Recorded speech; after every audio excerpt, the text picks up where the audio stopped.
And we'll go live. Just gonna change something here.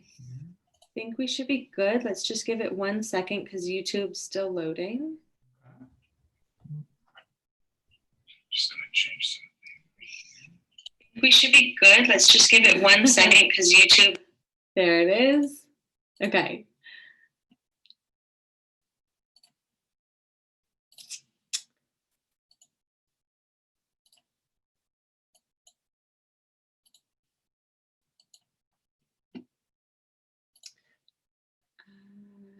All right.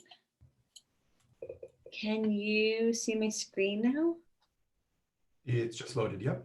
Okay, great. Okay, hi everybody. If you are here with us, you are joining us for Coffee and Conversations for elementary school. Cheers, I have water, not coffee. I have coffee, still, Okay. a little bit left. There you go. Hi, we're happy to have you. Thanks for being here with us. A quick agenda. So a number of parents have asked us just to share a little bit more about ourselves. We did that this morning with our elementary families, and we'll do it again today with you. And Middle then, school. Yep. Questions and answers from the Google form that we use to just gather that information from you. As a reminder, that the link for that form is always the same.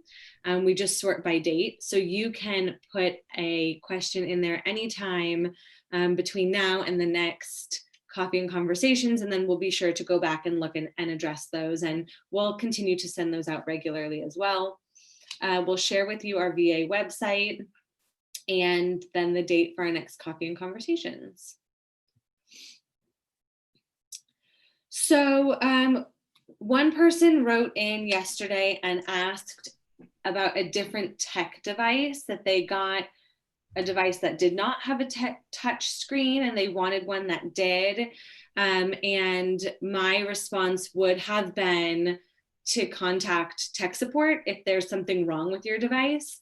But the person shared that they already contacted tech support, and they sort of shared that like these are the devices that we have, and that was what is available at the time of checkout. And so I think in that regard, whatever device you were given is what you have right now.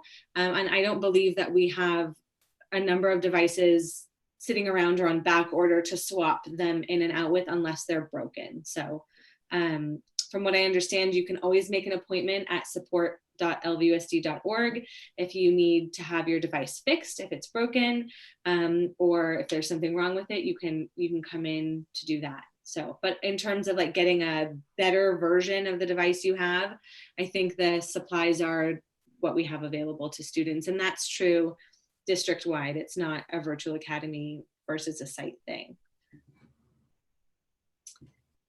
Number 2, someone asked about specialists for virtual academy students. Do they receive art, music, PE?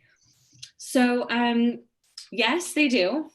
The district hired a PE teacher to create lessons to push out to all virtual academy students.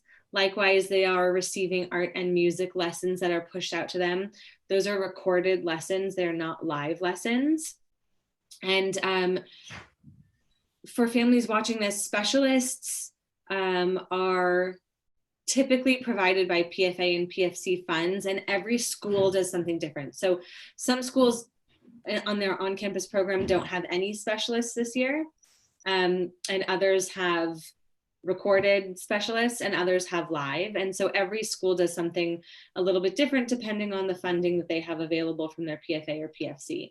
This year, through site PFA and PFC funds from your home schools, we were able to support virtual academy students with art and music, and the district hired a PE teacher to push out those PE lessons to all students.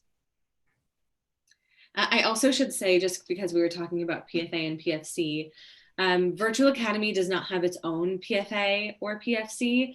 We are a program and not a school. And so in that regard, your PFA or PFC funds that you are supporting through the school sites are also supporting Virtual Academy students. So one great example of that is the elementary schools PFA or PFC was able to help fund Virtual Academy teachers to have access to the same platforms that they would have had access to as an on-campus teacher.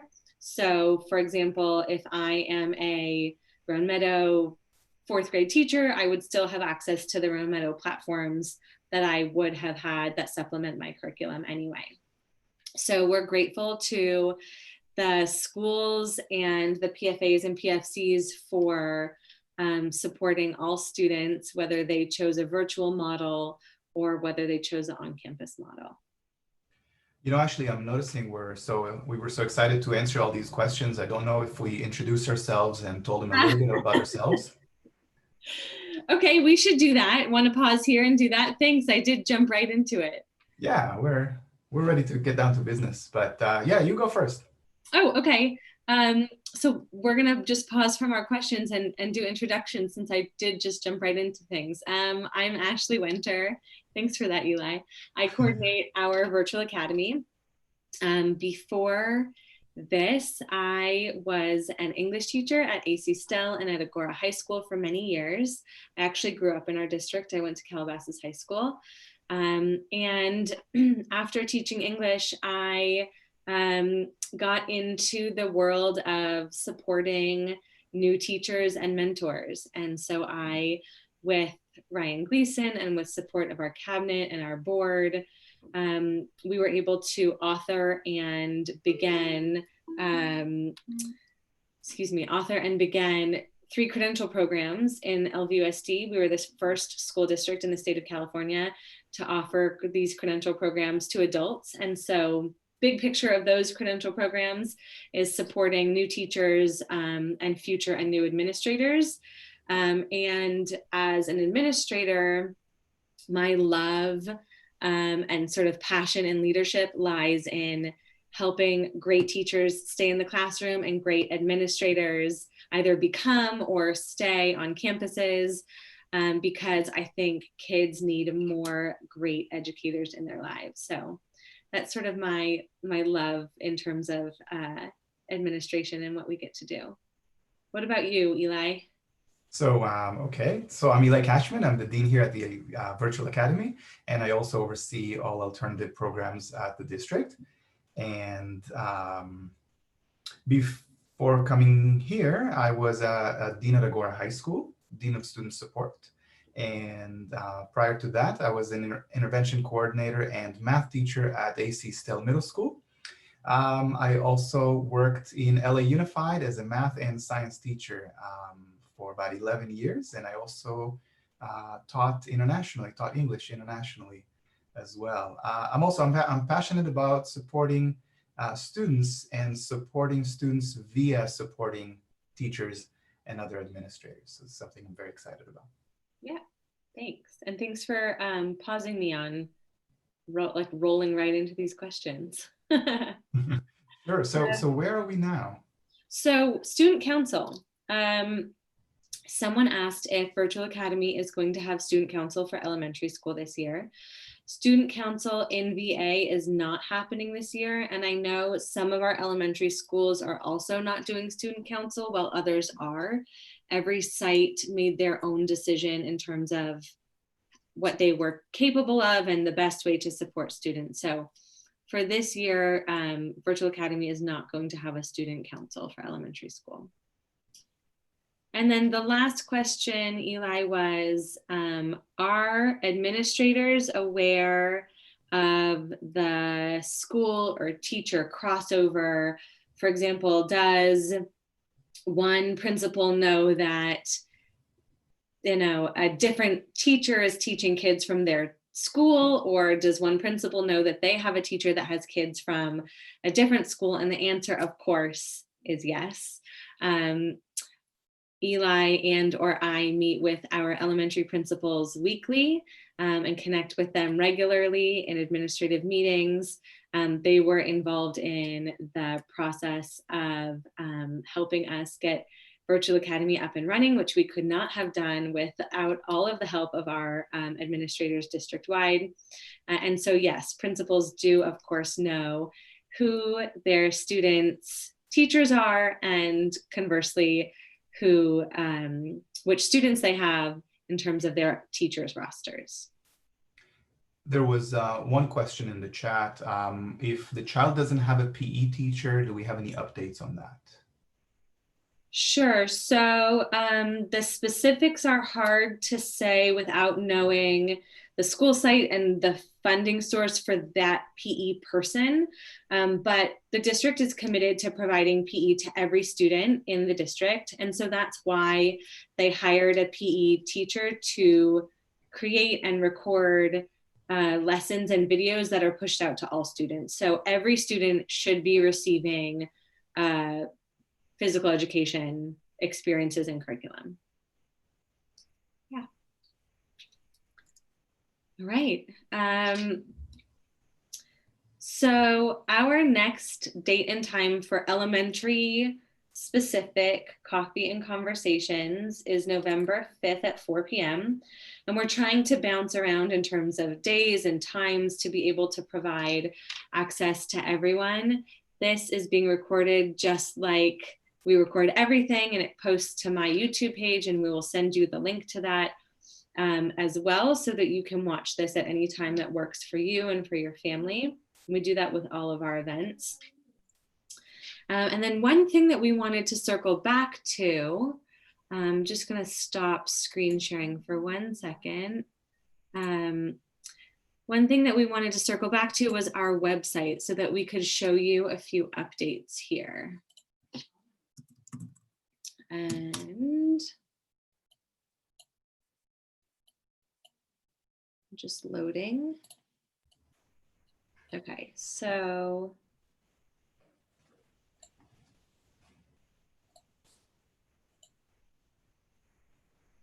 all right, do you see, let's make this big, the LVOSD website? Yep. Okay, so if you are a parent or the adult of a student, a guardian, a family member, you'll go to select a school, you'll go second from the bottom and click on Virtual Academy. And this is our Virtual Academy website. So a few things to note, and I know that we've shared some of this in the past, but not all of it. Families often ask us about Parent Square and how to either add a spouse or another guardian so that they are getting updates as well. You can do that if you click here on Read More. A flyer pops up that tells you step-by-step exactly how to do it. And just so you know, on the back end, Parent Square syncs with Aries. So all of the information that you put in Aries and how you like to be notified, whether it's the Parent Square app or an email notification, a text message, those settings sync to Parent Square. And so when we push out communication to you, it is via whatever setting you selected. So that this Read More link right here tells you how to make those changes if you want to. And then the most updated information is this button for attendance forms, which will stay there and live there the whole year. So if you ever need to report a student's absence in advance or even after the fact, you'll click on that link, and then you'll click on VAES for elementary school absence reporting. You'll be taken to a Google form. And the reason that we switched from just the email, va@attendance@lvusd.org, to this form was because our attendance clerk found that she wasn't getting enough information from parents in an email to be able to help them without the back and forth of many emails in order to clear an absence. So if you click on this link and scroll down, your email address, your name, your relationship to the student, the phone number associated with their Aries account, the student's last and first name, their grade level, the reason for absence, when that begins and ends, if it's a full day or partial day, any additional information that you might need to share, and then authorizing, reporting the absence, acknowledging LVUSD's attendance policies, and then typing your name would satisfy it as an electronic signature there. And so that helps her to collect all of the important information so that she can clear a student's absence in that regard. Again, if you go to our Virtual Academy website, it's all linked right here under attendance forms, and that will stay and live there for the entire year. There's also tons of other stuff if you want to check out who elementary school counselors are. In this regard, the counselor is following the teacher. So if I am a Lupin teacher, for example, then I would have the Lupin counselor come in and deliver lessons to my class that way, along with Aries links and other information, staff websites, etc. And I know we've shared this site before. All right, any other chats come through, questions through the chat box? There was a question about a room or Zoom parent. Oh yeah, great question. So VA teachers are allowed to have room or Zoom parents, but those volunteers are not allowed in the classroom in the same way that we allowed them in person, in terms of like volunteering and going into breakout rooms to support students. So every teacher uses their room or Zoom parent differently depending on the needs. And some have like really proficient tech people, and so they support with some of the tech. Others are helping to create like little memory books, and everybody does it different. I would say if you're interested in being a room or Zoom parent, to reach out to your teacher. Most of them have them set already, but not all do. And so that person can let you know if they already have one set or if they're in need of additional support. Cool. And then one more question. So if a child is absent and they have a doctor's note, they'll go and fill out the form, which provides us all the information. But can they scan the doctor's note and then send an email so that our attendance clerk has that? Yep, absolutely. And from what I understand, her process is to go through the form, and then anyone that she would need documentation from, she would contact for that documentation. Okay, yeah, but definitely for the person who asked, if you want to be proactive, fill out the form and then send an email to vaattendance@lvusd.org. That way we have everything we need. Yeah, and vaattendance@lvusd.org is still an active email. It goes to Miss Evans, our attendance clerk. We just don't want to use the email in lieu of the Google form for attendance, but in order to provide her documentation, you can always send her an email and contact her that way. Mm-hmm. So those all of our additional questions? I'm looking and it looks like we got, yes. Okay, great. Oh, I see. Oh, and just to clarify, again, I think I answered that, but not sure if this was written after or before. Yeah, so for the attendance issue, yes, fill out the form. If you have any documentation, send it in an email. And if you don't, we'll reach out to you. We prefer you being proactive. That's, of course, fantastic. Perfect. Thank you to the people who are joining us live. If you are watching this on playback, thank you for taking some time out of your day also to learn a little bit more. If you ever need to get a hold of us, our emails are also on the website, and we're happy to get to know you a little bit. This isn't the most ideal setting. We would love to be sitting in a room with you, actually having coffee or water. But for our hope here is to be able just to continue communicating and reaching out. I know you get our Wednesday updates weekly as well. And so the hope is just to continue building community and connection as we navigate the school year together. Right, that is it on our end, unless you have anything to add, Mr. Cashman. No, thank you everyone for visiting. All right, see you soon. See you soon. Bye.